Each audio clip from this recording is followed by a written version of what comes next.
Samantala, panibagong water cannon incident sa West Philippine Sea. Ating pag-uusapan kasama si Undersecretary Alexander Lopez, ang tagapagsalita ng National Maritime Council. Yusek, magandang tanghali po.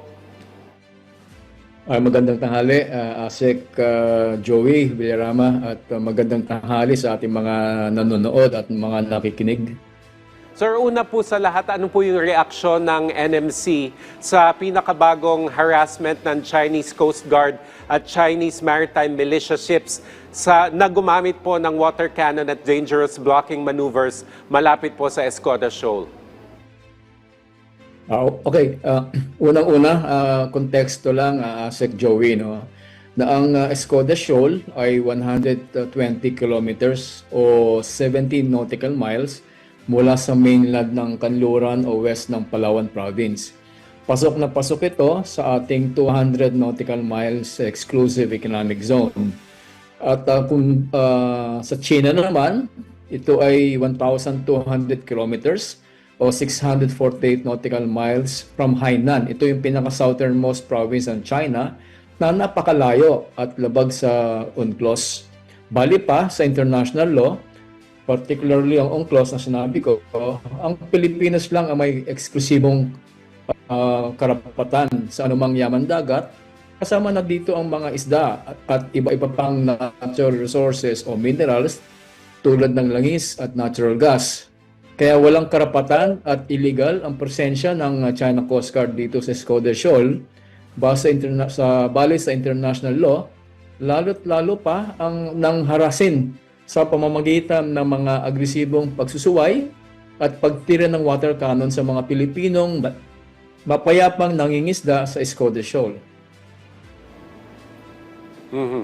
Yusek, ilang mangingisda po, Pilipinong mangingisda po yung naapektuhan sa insidente at ano po yung lagay nila ngayon? Bali sa ulat ng Philippine Coast Guard, 3 Pilipinong mangingisda ang nasugatan dahil sa lakas ng pressure ng water cannon na ang mga tinamaan di umano ay natumba at tumama sa mga matitigas at matatalas na parte ng kanilang sinasakyang pangisda. At again, sa ulat ng Philippine Coast Guard, sila ngayon ay nasa mabuting kalagayan na. In terms of damage po sa kanilang mga bangka, meron po ba tayong naitala at meron po ba tayong figure kung mamarapatin, Yusek?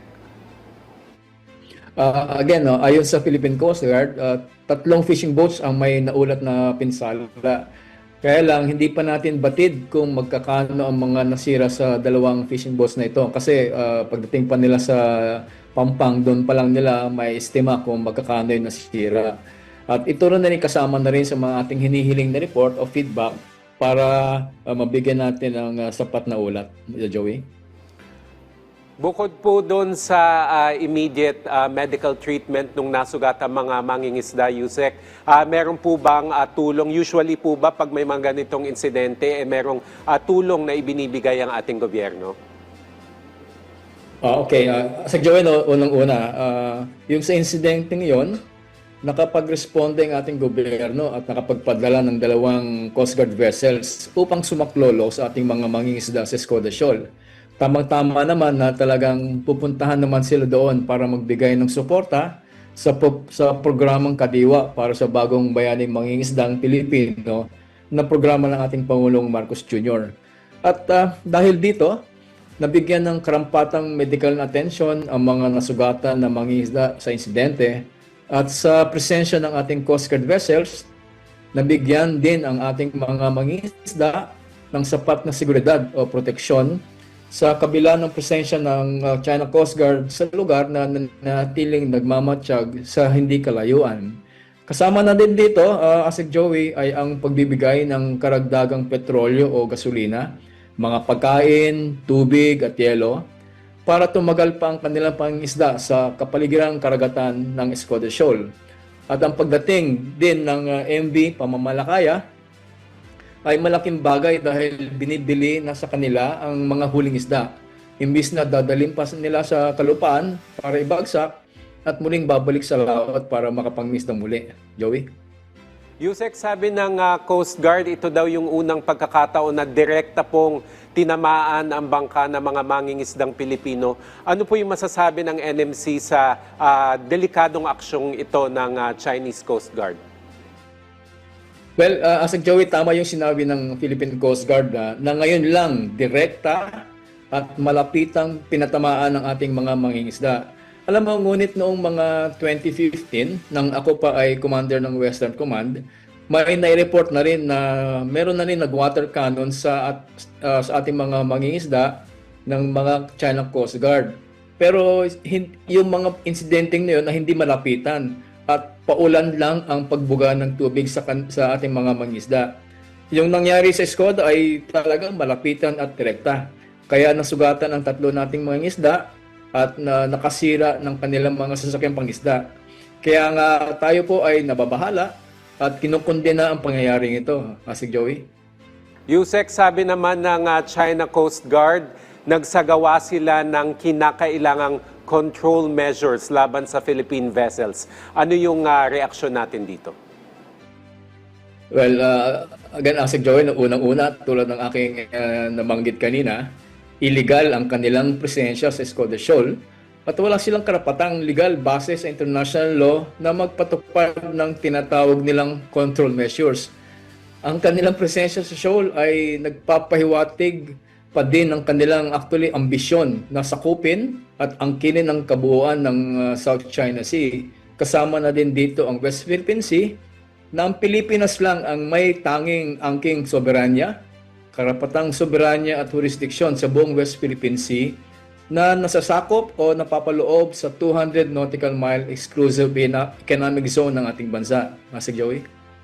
Ano naman, Yusek, yung mga susunod na hakbang ng gobyerno ng Pilipinas matapos itong panibagong harassment na ito?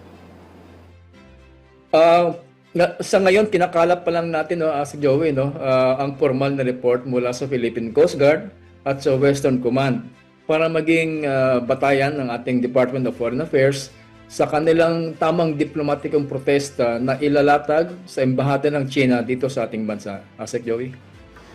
Sir, iniulat din po ng Philippine Navy na nasa 20 barko ng China ang na-monitor po sa West Philippine Sea nitong pagsisimula po ng Disyembre. Ano po yung mga hakbang o aksyon ng gobyerno sa balitang ito?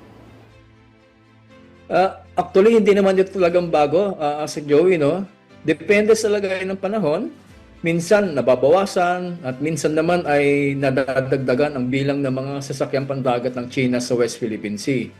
Ang mga ulat na bilang na ito ay araw-araw nating minomonitor, pinagmamatyagan at pinag-aralan. Sa ngayon, ito ay masasabi ko, hindi kabahala, bagkus nape-predict naman natin ang mga pagbawas o pagdami ng mga barkong pandagat ng China dito sa West Philippine Sea. Nabanggit nyo, Yusek, na hindi pa naman nakakabahala yung presensyang ito. Pero po, yung pagkukumpul po o presensya po ng Chinese ships tuwing may, sabihin natin, may aid mission o may kadiwa po sa West Philippine Sea. Kailan po tayo as a government umaaksyon po?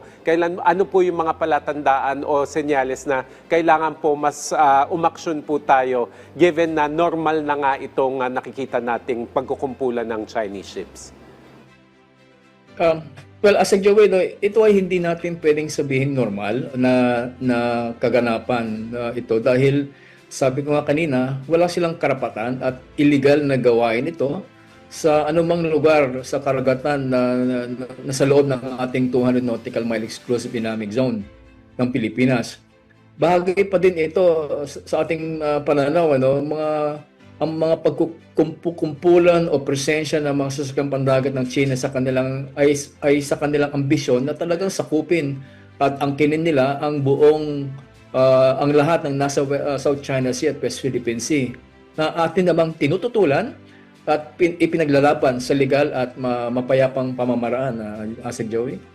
Bilang panghuli na lamang po, Yusek, mensahe nyo na lamang po, pati paalala na rin po sa ating mga kababayang mangingisda na nangangambang mangisda po kahit po sa sarili nating karagatan.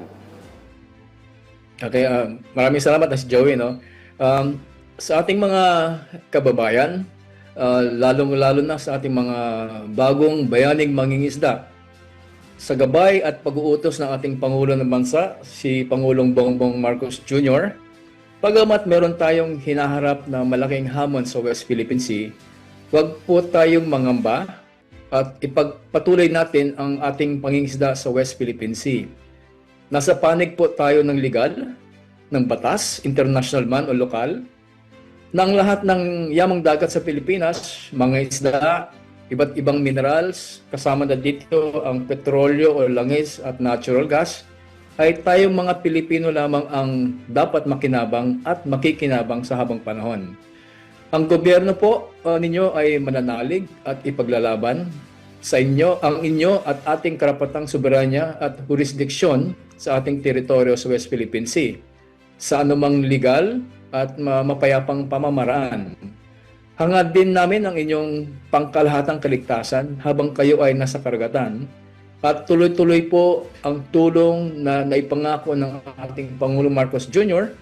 na kahit kayo ay nasa karagatan, padadalhan po kayo ng gasolina, mga pagkain at tubig at yelo upang sa gayon kayo ay makapangisda pa ng mas matagal at mas marami pang mahuli, lalong-lalo na sa nalalapit na Kapaskuhan na naway maging mas masaya at kaaya-aya. Hihingi din po sana kami ng inyong tulong. Sana'y ipagdasal ninyo ang ating gobyerno sa liderato ng ating Pangulo Marcos Jr. na naway malpasan natin ang hamon sa West Philippine Sea upang sa gayon ang ating karagatan sa West Philippine Sea ay taasan maging mas mapayapa para sa benepisyo ng ating mga bagong bayaning mangisda at tungo na rin sa mas mabilis ang kalahatang pag-unlad ng ating bayan. Maraming pong salamat at hayaan niyo po akong bumati sa inyo mula sa inyong gobyerno at kay Pangulong Marcos Jr. ng isang maligayang Pasko at isang masaganang bagong taon. Si Joey. Napakagandang mensahe po sa ating mga mangingisda. Maraming salamat po sa inyong oras, Undersecretary Alexander Lopez, at Merry Christmas and Happy New Year po sa inyo, sir. Yusek Lopez, ang tagapagsalita po ng National Maritime Council. Thank you, sir.